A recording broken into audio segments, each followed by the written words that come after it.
வாழ்ந்தார் அப்படின்னு தான் சொல்லணும்.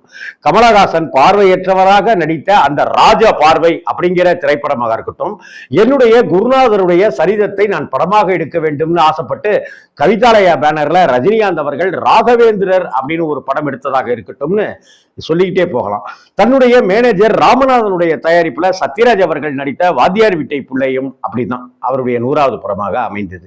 இது எல்லாருக்கும் மத்தியில புரட்சி கலைஞர் விஜயகாந்த் அவர்களுடைய கேப்டன் பிரபாகரன்கிறது ஒரு மிகப்பெரிய தாக்கத்தை ஏற்படுத்திச்சு.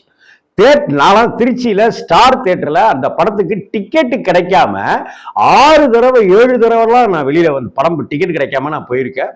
6 தடவை 10 தடவைலாம் டிக்கெட் கிடைச்சி அதே தியேட்டர்ல ஸ்டார் தியேட்டர்லயே படம் பார்த்திருக்கேன். சில்வர் ஜூப்ளின்னு சொல்லப்படுகிற 200-250 நாளை தாண்டி ஓடிய மிக முக்கியமான படம்.